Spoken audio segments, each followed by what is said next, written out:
That's So, good. I can't believe that, that you came up with this idea of super chicken, in the American church, Pat. That Yeah. I was, fear and trembling. I'm looking at this, and understanding that obviously we're not talking about the church. We're talking Right. about a study done with chickens. And there were some super producers or whatever in there they called super chickens. We'll talk about that in a minute with Margaret, you know, Heffernan. But hey, how has your day gone, Steve? Talk to us. Action packed. Okay. Pretty steady. Lots to do. Lots to do. So you're going steady. What? What happened? What? Your day Yeah. was steady? Day was steady. Day was steady. People don't know that, by day you're a reporter, a mortgage reporter, I guess you would say, and by night you're super chicken. Yes. Yes. And that's amazing, isn't it? Some of the things that we're doing. Yeah. Both work in the financial district, and it's amazing that we're watching the economy do something pretty interesting. Yes. So, Yes. so I was thinking about, we're going to obviously talk about the super chicken in a minute, but I want to ask you this question because I know it's just going to be so profound before we start anything. Pat, can you talk to us and share with us? Take about 15, 20 minutes just to share your heart. It's just going to change everything as we know it as we enter into the Super Chicken 2.0. Thank you. That was good. That was great. All right. Can you be more specific? Steve's like leaning forward in anticipation. That was All right. cheap. That was Yeah, I want to good. hear that one too. Yeah. I want to hear it. Yeah. Right. He's the technical man on behalf of all this. Obviously, we did think that we thought Steve knew more than he did. We would. Never mind. So, anyway, so here we are. We're here talking about the 2.0 Super Chicken. If you missed us last week, we're here every Tuesday at 7 p.m. Central, 8 p.m. Eastern, Mountain Pacific, whatever time. I know that Robert out in California, big shout out to you guys. We love hearing from you. Don't forget to chat with us. We're set up to be able to talk to you on all the different platforms that we're out there. We're on Facebook. We're on Instagram. What are we on, Pat? Instagram, Rumble, Facebook, YouTube. Yeah, our Canadian channel. We just launched a Canadian channel, Rumble, with free speech out there. So if you have a moment, go to rumble.com. You see our lower third on the screen, I think, for Rumble. You can go there and connect to us, and let's kick that channel off like we did the other ones. I'm excited about our free speech platform. Imagine what we could say on Rumble that we can't say here. So the Super Chicken stuff, let me set this whole thing up, unless you have more to add to that, Pat. I don't know. I don't want to. I'm good. You sure? Yeah, I think so. Right. Steve's I got 15 to 20 minutes for you to fill out. Steve, you want to jump in, brother? Get into that. right. Help me out, brother. This is a powerful talk, isn't it, about the Super Chicken? I mean, Yeah, it's very good. It's good stuff. so Margaret Heffernan?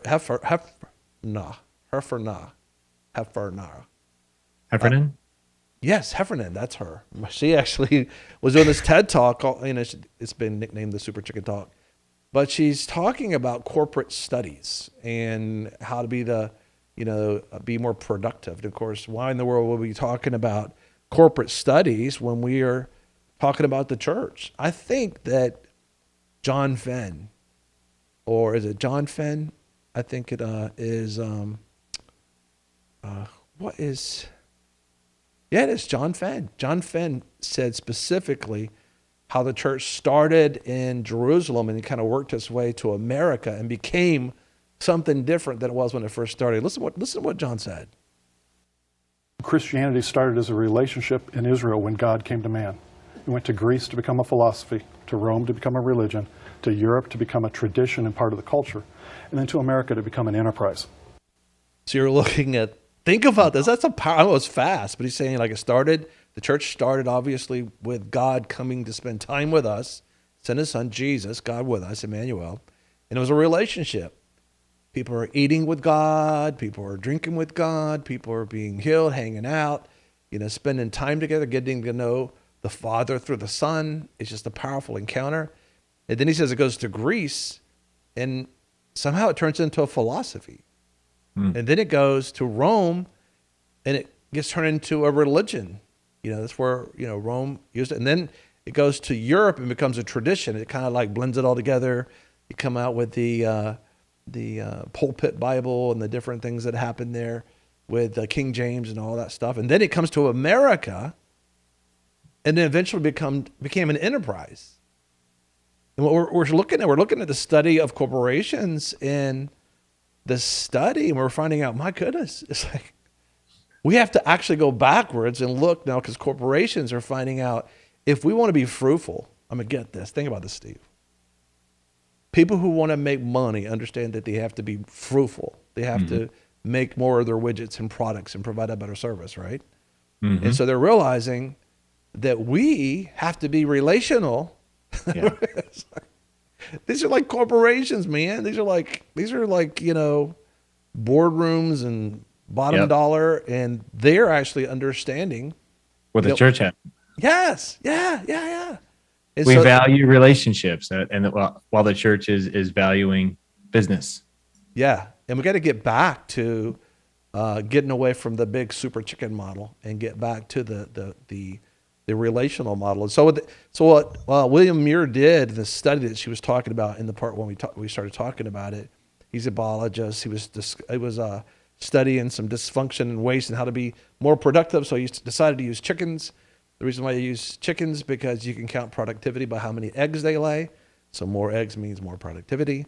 And so they looked at all these chickens in this chicken study, and they looked for the big producers, big producers. And they took the big producers and they separated them from the other general chickens.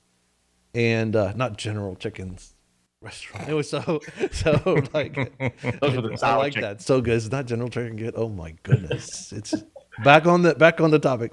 And so, and so you had these common chickens, that were hanging out with each other. And then you had and so they called the chickens that were super producers, they just call them super chickens. Call them super chickens. So these are the super producers. And so they let them go for like 6 generations. They come back and they realize that all but 3 of the super chickens were dead because they pecked themselves to death. And they only grew by repressing the production of someone else. And so that didn't work out too well. Their production dropped. But they went to the other common chickens who were just hanging out. And they don't quack. That's a duck. What do chickens do? You know what chickens do? Cluck. God, that was good, dude. That was good, Pat. That was great. And so they were doing that, and somehow some eggs happened. I can't tell you all that. Pat can explain that later on. And so, but they came back and they had more chicken, they had more eggs, and they were doing real good. So you had the super chickens, they compete against each other, and how they actually became a quote super chicken is because they would dominate everybody, and they would repress the production of others. And kill the other chickens. Yeah, they would do that. So that the way they had more, they would take what you had, basically. And so we're talking about how that model is just prominent. We're looking right now in America that we're battling the big tech, big corporation super chickens that are literally just coming apparently after America, and it's the corporate boardroom that's doing this kind of stuff, and it's just dominating, we're battling corporations. But you think about it, and if anybody's in it, your understanding is like, wow, this is pretty intimidating. This is like, I don't feel loving anything. I don't feel loving this super corporate chicken stuff. And so then you look at what we're looking at. Well, has the church in America taken on the same corporate standards, like, the super chickens in the American church, right? And so it kind of looks like that. The things that God values, Jesus says a good shepherd leaves the 99 to go after the one. And a super chicken says, let that one go because we got the 99. And it's not concerned about that because it thinks, that mindset thinks that they built it.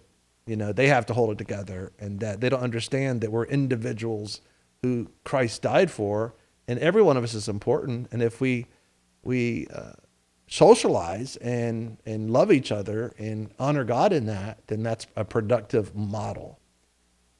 Well, what we called, they called in the study when Margaret's talking about it, she called it social, social capital. That when you actually allow your company to begin to relate to each other, then that's social capital. We would call that in the church, we just call it relationship. But listen to what she says about how focusing on allowing, not taking the super chicken model, but taking the common chicken model. We talked about an MIT study in the last program. You can catch it later on.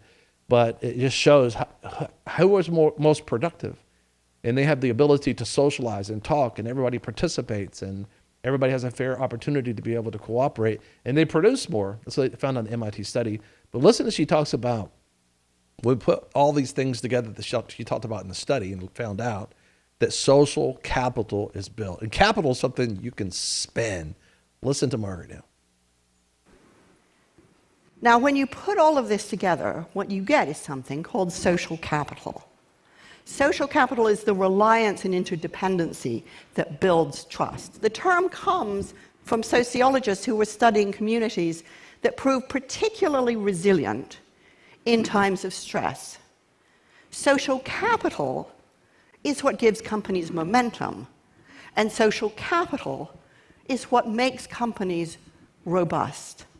Wow, so social capital makes companies robust, but robust means you can go through a lot of difficulty and a lot of trials. Jesus said, in this life, you're going to have storms, you're going to have trials. Maybe you're going through one right now. And he says, but cheer up, I've overcome this life. But he's called us to walk in community. He's called us to walk in a place that you build social capital that you could spend at a time like that which comes through that is reliance and dependency and trust. Mm-hmm. I think about that, when Paul was writing to the church of Corinth. I mean, look what he says right here in the NIV Bible. You can see that. Let's see. We got. I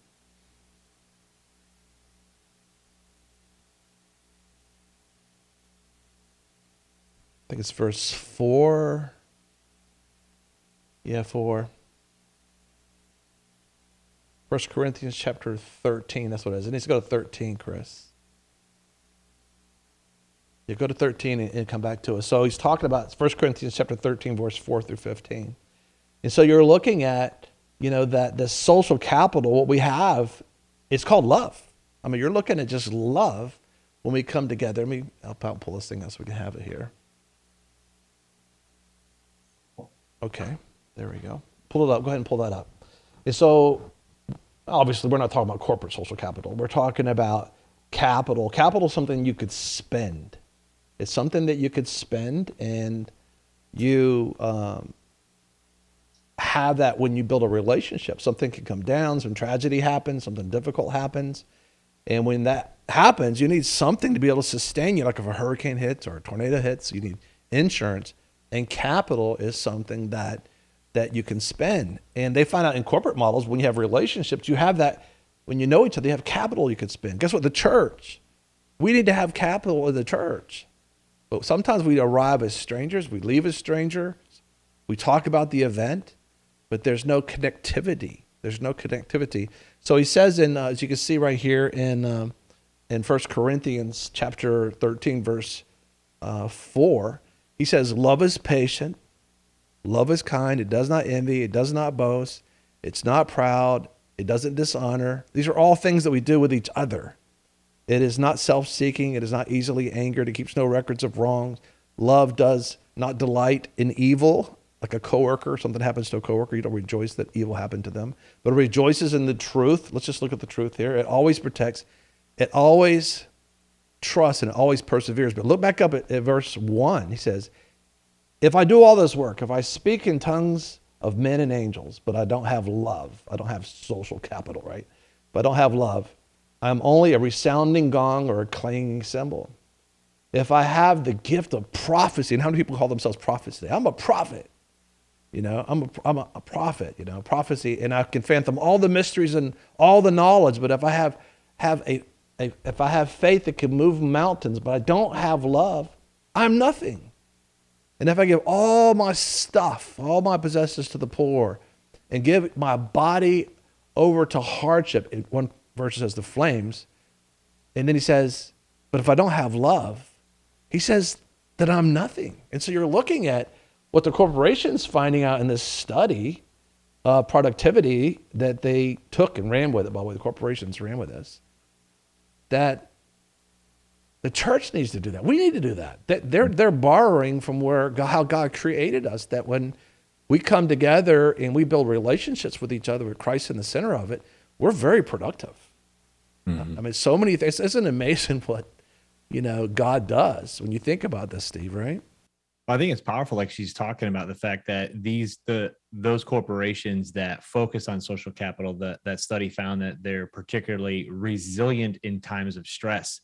And hearing her say that, it's almost just like we understand that anytime that a construction company builds a foundation, they put that rebar to hold it together because they know times of shaking are going to come. Yes. And like you're talking about before, what you shared in our last conversation was the fact that if we're going somewhere and all we have is individualism, there's no relationship, and then all of a sudden we're shocked when somebody who's going through something just does something tragic because they themselves never had a relationship. And it reminds me of the fact that it takes time to build relationship. It takes time to build those relationships with those people around us, because it's not a question of, if those hard times are going to come, but it's a question of when. And if we don't, she even says that in the study. We'll talk about that. She says they're going to happen. These are you're going to happen. Obviously, if you don't do anything, if all you do is just, you're not going to obey the Great Commission, you're not going to, do anything. You're just going to, might as well be a Rotary Club or something. Nothing against Rotary Clubs, but we're talking about the church. But if you're really going to do the Great Commission, if you're going to do what God tells you to do, it's going to be difficult. I mean, you still have some stuff, but this is what you, I mean, when you have to produce, right? That's what he says. Absolutely. He says to be fruitful. We do. In our first part of this, we talked about, read from John chapter 15. He says, you didn't choose me. I chose you and appointed you to go and be fruitful, not to be a super chicken. A lot of times we just think, I'm just going to take this and do this myself. But it's us hanging out. It's us doing right now. You have all of us talking to you right now. We're talking to you. We're together talking to you. This is an us thing. This is us, right? That's it. So, but it's a benefit though. Isn't it powerful to have, I could imagine doing this without a relationship. Yeah. Well, I think too, what's also so important too, is that business has such a, if it's all about me succeeding. And I was thinking about, you and I were talking not too long ago, and it was just like having that awareness of, Jesus left the production, left the 99 to focus on one. And it's just like redefining, how do you define success? How do you define winning? And I was even thinking about, what you shared a while ago, is the fact of, there was a story of a father and a son, and a father who had a disabled son in a wheelchair, basically. Team Holt. He ran a triathlon. And if people who aren't familiar with what a triathlon is, it's like a really long marathon, but first you swim, then you bike, and then you run. Pat does that every weekend. Yeah. I believe. Yeah. He did allegedly. In a former life. Reportedly. But what was so awesome was when all the cameras are focusing on these star performers and these, elite athletes finishing this race in a couple hours, the sun has already set, most of the crowd has gone, but there's this father pushing his son, and he's one of the last ones there. And it was just that moment, because that was a race his son always wanted to do, but his father was there. And it was just, it captures so much of the heart, because it's just like, when you lay your life down to help someone get across that finish line, even if it takes you 3 times as longer, right? Jesus sees that. And it's just like, that is what it's all about. Yeah, you can see that. We'll put a link below to see Team Holt, but you also go to the Torch and type in Team Holt. You got to see it's so emotional, because he won the hearts of the world, because he did what was most important. He did the race. He did not do the race, but he did it with someone that couldn't run as fast as everyone else. As a matter of fact, he couldn't run at all. It was his son, but he went to go through the water, right? You do it like a run, then a water, swim, and then a bike or something like that. Yep. And it's just so moving. And so like you said, we have to redefine success. They're finding out with this study of the super chicken, for example, that you're actually more productive when you think that way, when you think about other people. and you last. There's something about, there's super chickens, superstars, and shooting stars. Shooting stars are amazing, but they're so quick. They burn so bright, they move so fast that you may have noticed it for a second, but then it's over and then you're on to something different. And there's just a lot of these super chickens are like, they're very, what they would say like a business model. They do some big things, but where are they? Where are the super chickens? And so that's so good. Yeah, Team Holt is just remeasuring that.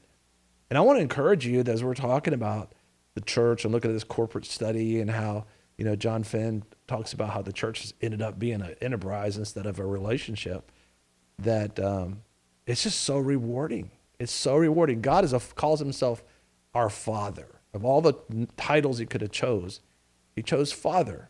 And he sent his Son, his one and only Son, and that whoever believes in him will be forgiven, but brought into the family of God. And we're sisters and brothers and mothers and fathers in the Lord. And it's like, when did we become a giving unit? I mean, when did we become super chickens in this whole thing? And right now, there's so many people in America and in the world, they're just suffering from Great Depression. They're ready to burn the whole system down because the system is like a super chicken system. They have no value in it. And God's saying to you right now, listen, you have value. Things are going to turn back to the way God intended them. It's just going to be a moment, but you can get involved. We'll be talking about some things over the program. But as she brings things together here, she talks about, what does this mean in practical terms? Okay, fine. That you got this social capital going. Let's put this whole process of building relationships, getting to know each other over a period of time, and listen to what Margaret talks about, putting it into practical terms. What does this mean in practical terms? It means that time is everything, because social capital compounds with time. So teams that work together longer get better because it takes time to develop the trust you need for real candor and openness. And time is what builds value. Time is what builds value. This is so important. You can't just klep this thing called life. You can't just I'm going to barge in, and you have these people that are I guess you call them like church hoppers. They're trying to find the party and they're trying to go to the next big thing happening, and they chase after the latest whatever. But it takes time to build a relationship. It takes time, to be able to have a family and to teach them things. And she says time is everything, but God says time is everything. I mean, think about the whole scale that he's given us. We live within time. We have a beginning, we have an end. God doesn't, but he created us to be able to live within time and accomplish, what he's called us to do. I mean, think about that. When you think about Dr. Epps, right, Steve? Mm-hmm. Yeah. And that even thinks of, when he says Dr. Epps, he's the author of a book that was called How Not to Fall in Love with a Jerk. And in this, he talks about the importance of how it takes time to build relationships, how it takes time to build intimacy. And to think about that, what she's talking about, and the fact that, teams that work together longer get better because it takes time to develop trust. And it's interesting, even as she was saying that, it brings me to recall all those people that took time to teach me something, all those people that took time to stop what they were doing to pour into me. And it's amazing that difference between a business and a relationship. If you're so focused on what you can quote unquote purchase, it's interesting that no matter how much money you can make, something that is so valuable is your time.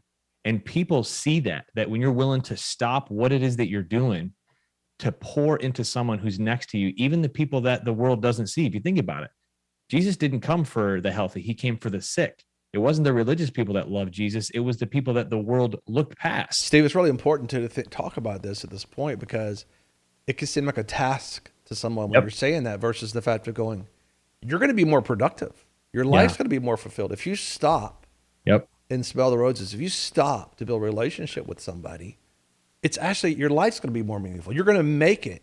Oh, absolutely. You're going to make it. So it can almost, when you hear these things, just like people think, sounds like another product or approach or some church growth concepts. Like, no. It's literally about how you're designed. When I think about the equation in his book, it's Dr. John Epps. He's a counselor of psychology. He's PhD with Pennsylvania State University. Just did some pretty amazing studies, and he happened to put them in the book that Steve talked about. But these studies stand outside themselves about how you can actually have a meaningful relationship with somebody. And what he said was, look at this equation that he had in his book. He said intimacy, which would be, knowing somebody more intimately, equals T plus T plus T. Now, what was the T plus T plus T? Do you know what that T plus T was? Did you know what it was? What was it? It was time, basically, that you're spending time with somebody. It's over a long period of time. There is no such thing as a microwave relationship. And then you have togetherness. You're actually spending time together versus in isolation. But then also, too, is that you're talking. You're not just having those, everybody can recall those surface level relationships that you have, but every time you see them, you're like, hey, how's it going? How's the weather? Good. Good to see you. Right. All right, Bob, talk to you later. And it's just the kiddie pool depth conversations. But when you have those togetherness, when you have those talking, when you have time and you're actually getting into the nitty gritty, what Pat shared, our last conversation, you have people in your life that you live life together, that up and down, that you're for each other. They're for you and you're for them. And over a long period of time, it's amazing the depth and the strength that you have with one another. It's like a bond of rebar that the longer you spend time together, it's just like, someone once said to me too, that it's just like, if you watch a tree when it's little, you would think that when it's going through a storm, if we would listen to a tree, it would say, get me out of here. Right. But it's interesting how the storm is what actually strengthens the very roots of that tree. And it's just like when we have relationships with people, it's interesting that when we have those bonds over a long period of time through stress or through whichever, but we're sticking together, right? You can't break those bonds. I mean, think about God wants a relationship with us. Yeah. Right. So this is what he chose to do. He chose to have us walk in this life that has trials in it, and us to stay close to him and close to each other, the church, as we do it. And in that, this is something that he created, just grows into something that he wants to live with for eternity. Yeah. That's how awesome this whole thing is. I look at, also he said, when you think about when you're spending that time with each other and you're talking, it's a relationship, what it is, but people don't really know what relationship is. He talks about in his book, he talks about intimacy. Intimacy, the talking part is about mutual self-disclosure. You're not just listening to somebody, talk about their life and go like, I know everything now. You're talking about your life. Self-disclosure. Then togetherness, where you're actually in different environments and you're seeing things happen in diverse experiences, and togetherness, you're seeing that take place. And then it takes time over time, those things happening. And so a lot of people, Steve, will just sit here and just, listen to someone talk, or they'll talk at someone. Remember the lady who gets on the plane, with, Dr. Epps, and he just sits down on the plane and all of a sudden she just starts. And she says, oh, I have these kids and these different things like this. And let me show you the pictures. And she pulls all these pictures out, and the whole flight, she just tells her whole life. And then in the very end, she says, it was so good getting to know you. It was so good getting to know you.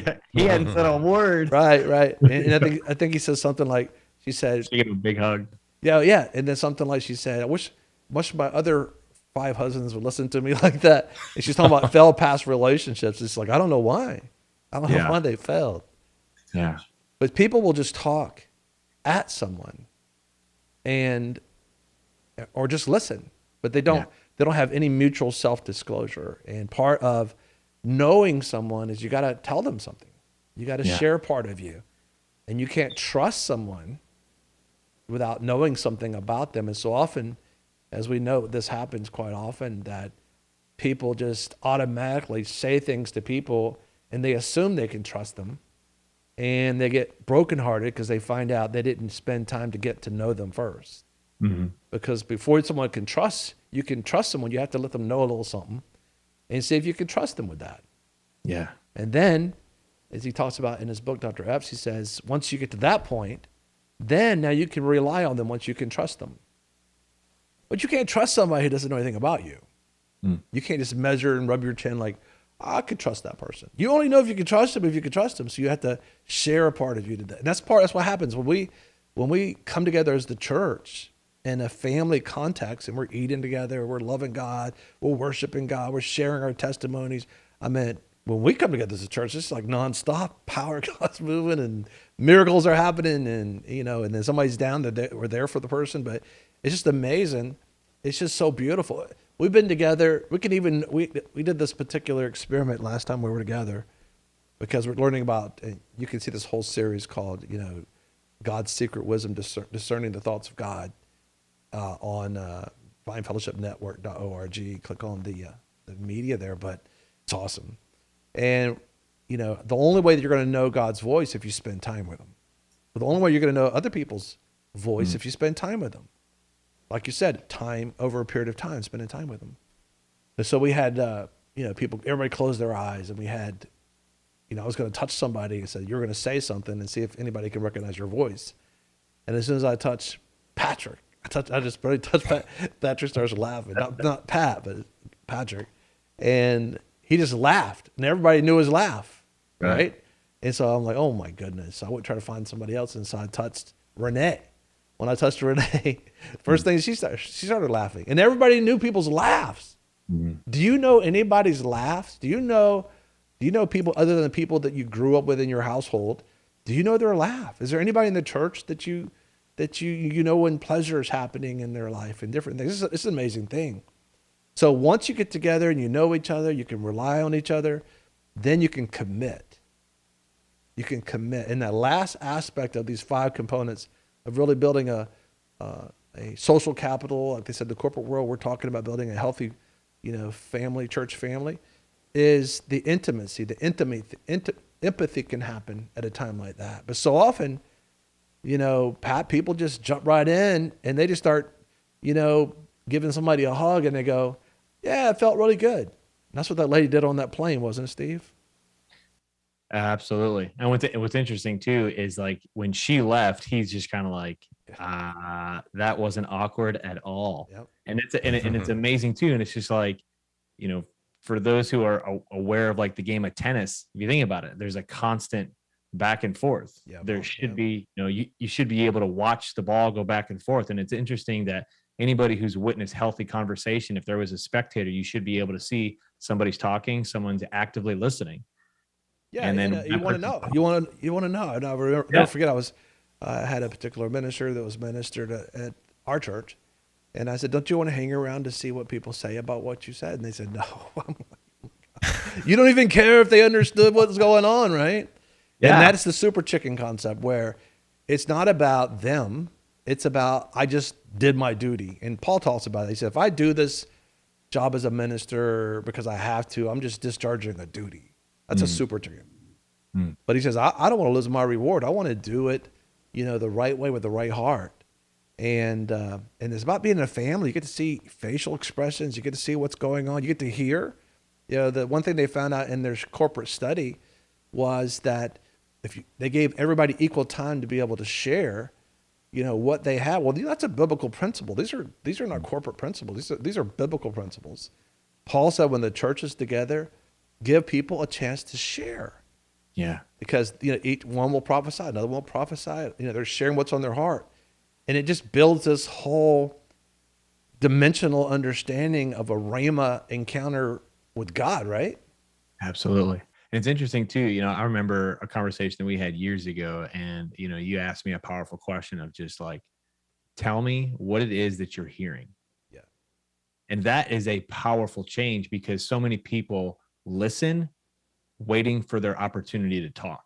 Yeah. That's not listening. And it's just like, listening is not only done with your ears, but it's done with your eyes. And it's just like, you're focused on the person that's talking, because not only what they're saying is important, but the person who's talking is important. Yeah. Because you want to, it's just like, are you listening to me or are you hearing me? Right. Because it's interesting. It's just like, hearing me is healing me. Yeah, it is. Because when you realize when there's people that genuinely are hearing you and care about you, not just waiting for their turn to talk, it's interesting how much hearts will just begin to open up and people begin to connect with each other. Yeah, man. Give a big shout out to Ears to Hear with Dean Easterwood, speaking about hearing. You Yeah. know, actually hearing someone is so powerful. A lot of people just they want to be heard. And people who don't feel heard, they talk more than anybody else. And they have to understand that they are in the presence of somebody who's listening to them. But so hearing is so important. But also you think about interpersonal communication, if y'all taken that at the university, where people will only be able to understand what you're saying, not just because you understand what you're saying. They take in what you're saying based on their own personal experiences, their own vocabulary, their own, journeys and things that have happened in their life. Yeah. And so the only way you know how they took that in is you take the time and you say, what are you seeing? I'm seeing trees that are a little blurry right now, and so that's what Jesus asked, right? And the one man by the pool of Bethesda, do you want to be healed? He didn't just chunk him into the water. He had a conversation with us. And so sometimes you have to do that because, and also they can have the same experiences in their life, but they're going through a season in their life that is so chaotic that they can't think clearly. And they don't need to miss that revelation from God. So take your time helping them understand. Yeah. And think about this too, when you put all this together, Jesus says, you didn't choose me. I chose you and appointed you to bear fruit, much fruit, and fruit that lasts, showing yourself to be my disciples, giving glory to the Father. So being fruitful and productive, is the key. And that happens. I mean, so many people are paralyzed because they're trying to do the super chicken thing. They're trying to supersize everything. They don't see anything of value in the one. They see value in the 500. And so I can't do 500, so the one don't count. I'll just go ahead and abort the one. They feel bad because they're just talking into one person's life. But if I'm that one person, I'm very encouraged that you're talking to me. Jesus would talk to the one. He stopped all the time to talk to the one.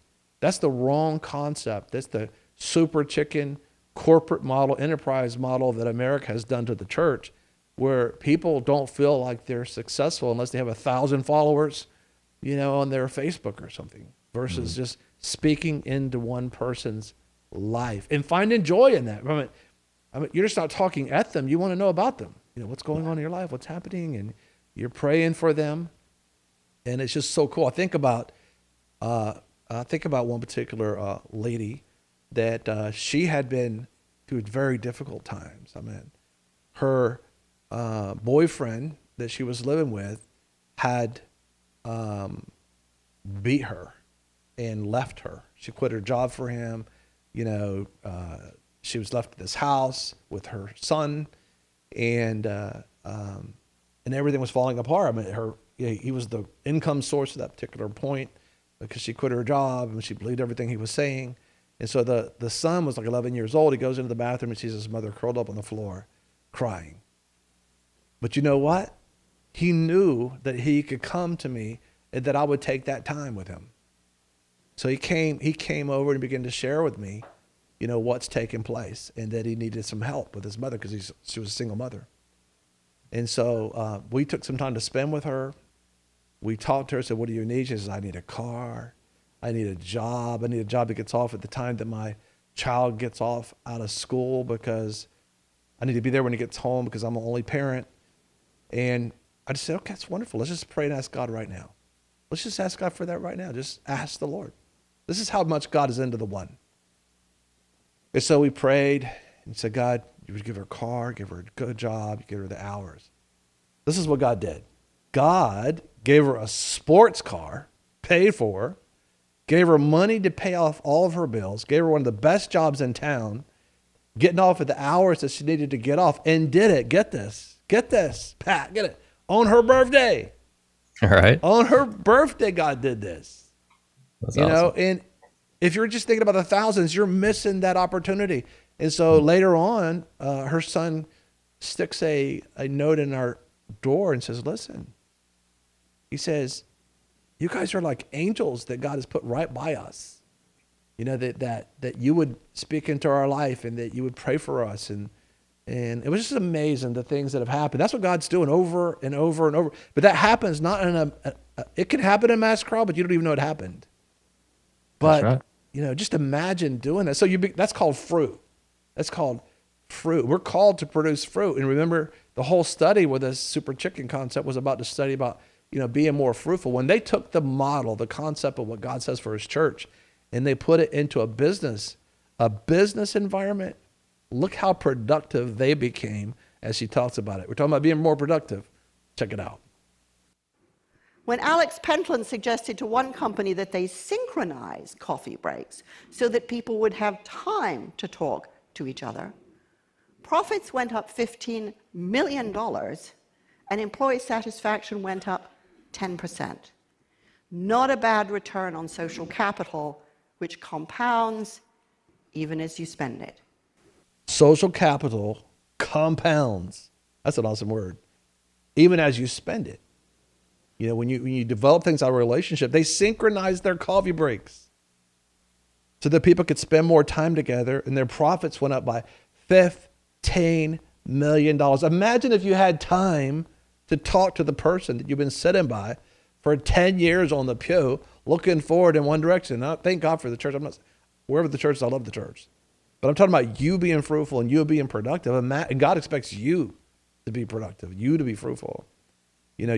God says, them by their fruit. Mm-hmm. So it's important to understand that don't live vicariously through someone else's fruit. God expects you to do what He says.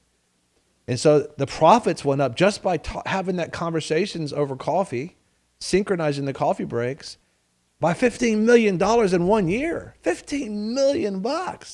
And the employee satisfaction, a survey went up by 10%. Tell me what that says, Steve. Relationship. That's all I hear over and over. And it's interesting. We're not called human doings. We're called human beings. Yeah.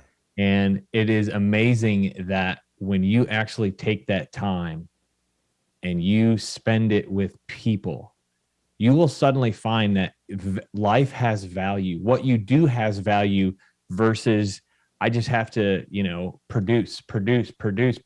When you find out that there's no gas in the tank left to do what you think you have to do, and you're burned out. Yeah. You're completely burned out. And it's amazing how relationship fuels us. That's how God created. That's a God idea. This is not a new concept. God is not surprised that this study brought the results that it did. This is God's design for you. You are designed to be relational. You're designed to have family. You're designed to be not alone.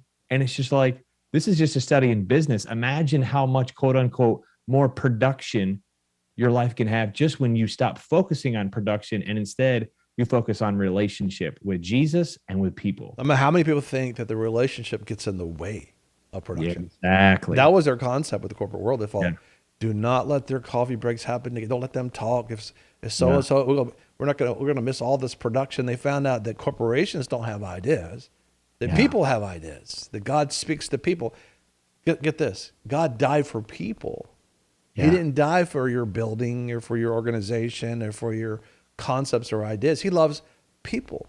Mm-hmm. And how many people miss it until they don't have it? They don't have the relationship because they kept on not understanding the most important thing was to have the relationship. And then think about relationships, they're so inconvenient.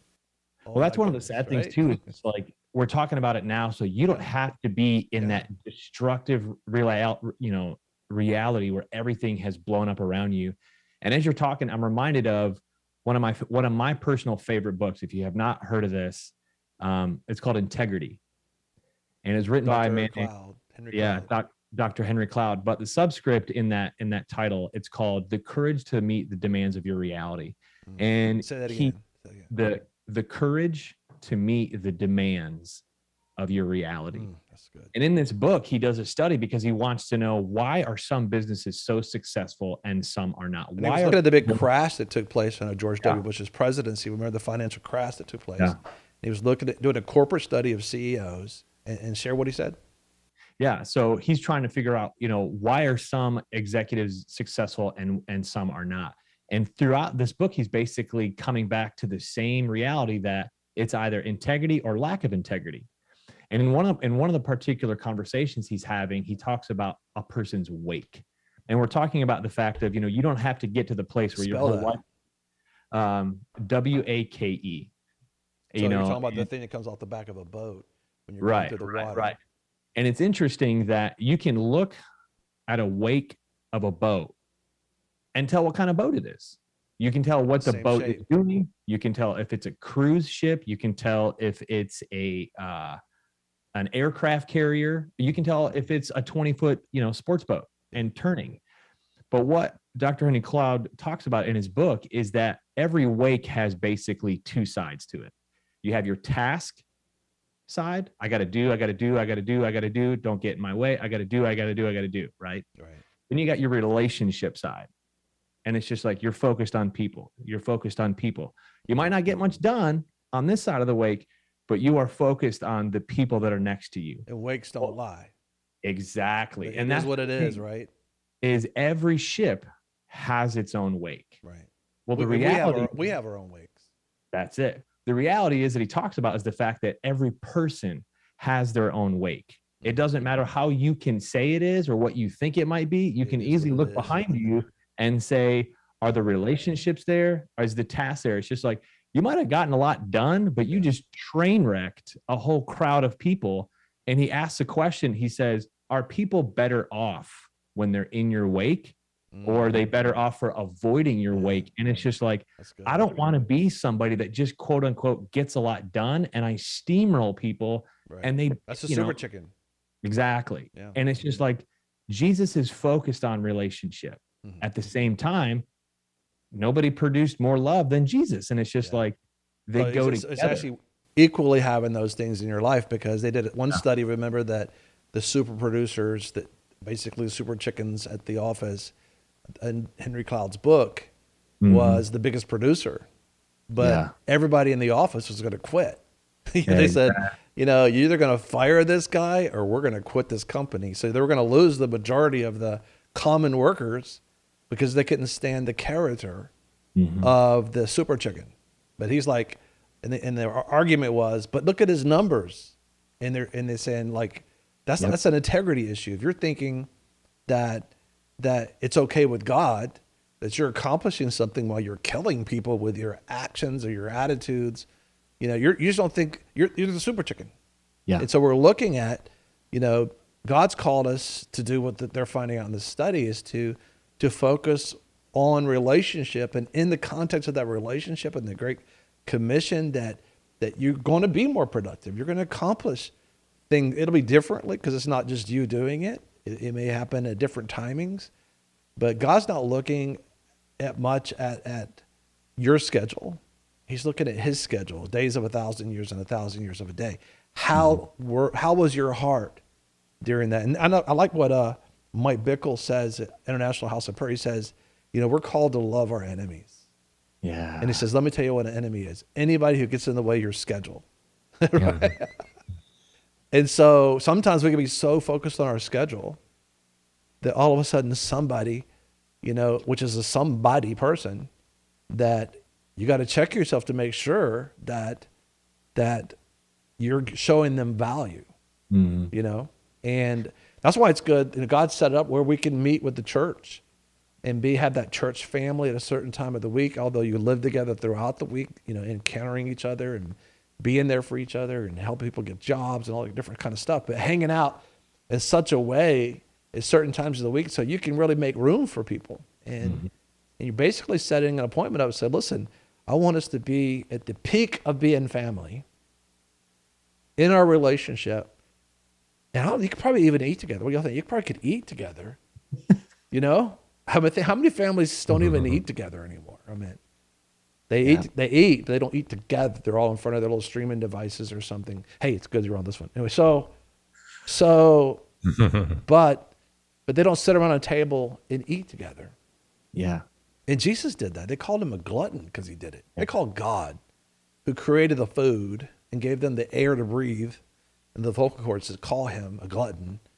But he just ate. He always ate because there's something so spiritual about eating together that Paul says, be careful who you do it with, in regards to not people in the world, but he's talking about people who are living like the world, but they're professing to have faith. So he said, don't even eat with. That's how spiritual it is. This is something about. Think about when Jesus was risen from the grave, and he's walking on Emmaus Road. He was headed to go have a meal, right, with the disciples. And when they broke the bread, what happened when they broke the bread? You remember?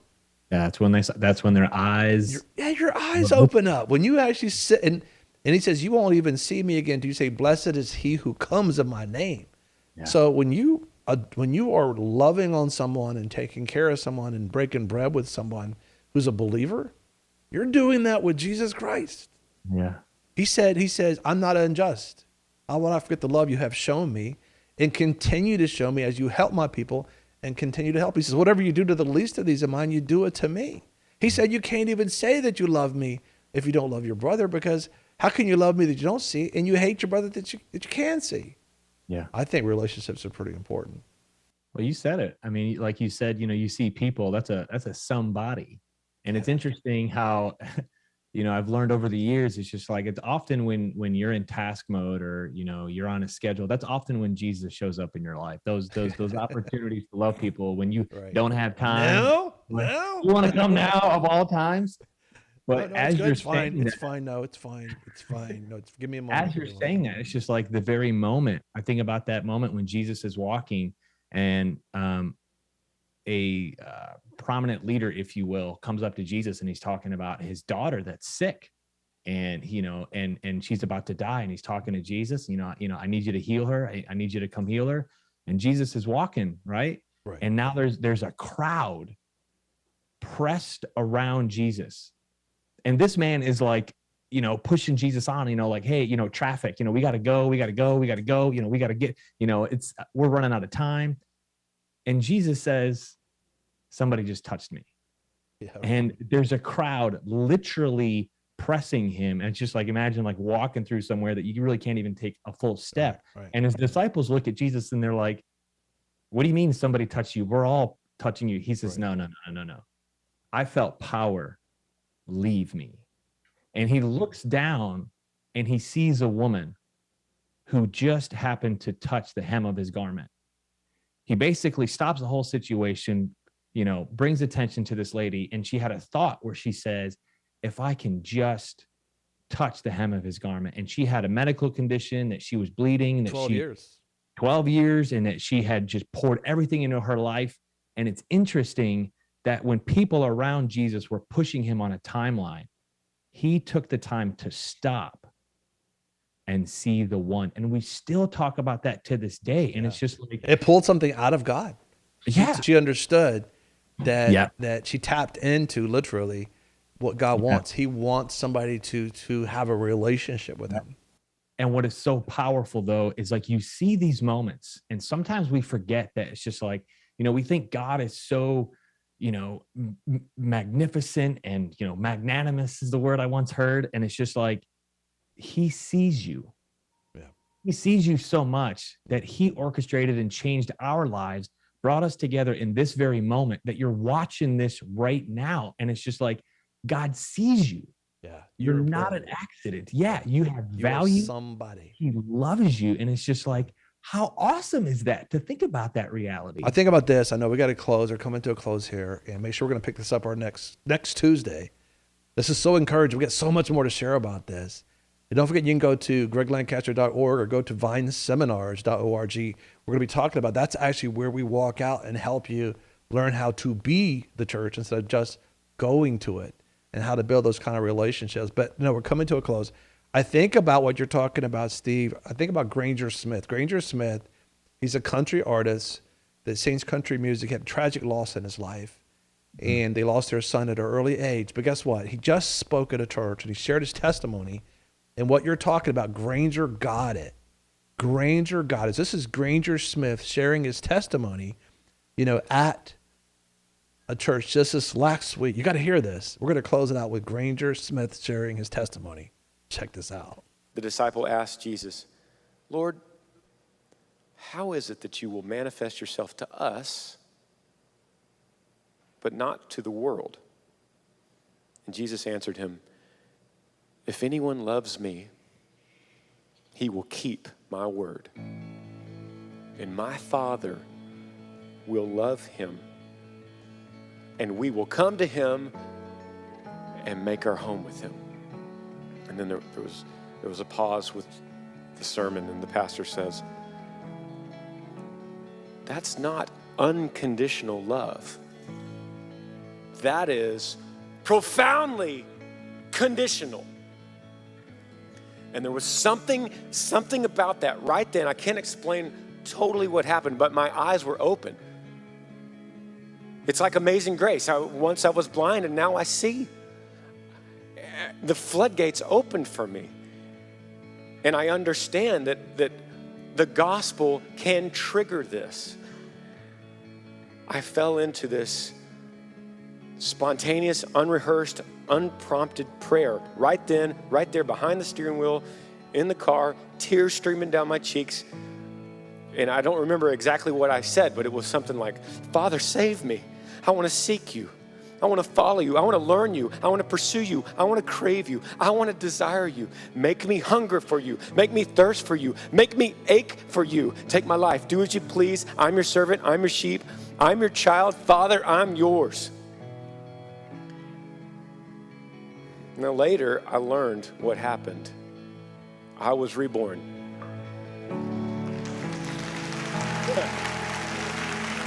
What? Oh my goodness, that is so awesome. That's the exact place to applause. That is your chance to be Perfect. able to do the very Because that's same what thing that Granger just did. To be able to make that decision. He fought with it and fought with it and he fought with it. He's trying like, what's going on? And he's like, I get it. This is definitely, I need to make a decision for God. If that's you right now, I want you to pray with me, just like Granger just prayed. You say, Jesus, I want you to be the Lord of my life. I want to be born again. It's very simple. Jesus paid the price. He paid the expense for us to be able to do this. God sent his son, Jesus, to die for us, pay the price for us, to pay the price for our sins. And he rose him from the dead on the third day so that we can be forgiven and be in the family of God. Be in the family of God. That's what we're talking about. If that's you, I want you to pray with me right now and mean it. Just say, Jesus, just like Granger just did. Jesus, I want you to be the Lord of my life. I want to be yours. I want to give you everything. I want to commit the way Granger committed. I want to commit the way Greg committed. I want to give you everything. I want to be in your family. I want to be with you. Forgive me. Cleanse me. Wash me. Make me new, Jesus. I want you to be the Lord of my life. Hallelujah. If you pray that and you meant that, welcome to the family of God. Isn't that awesome? You did the same thing that Granger did, and myself and Steve and Pat and Chris and all. Well, listen, we have some information for you on the screen. You can contact us. Let us know your decision. We're so excited about it. Welcome to the family of God. And make sure you catch part 3 of the Super Chicken next Tuesday. God bless.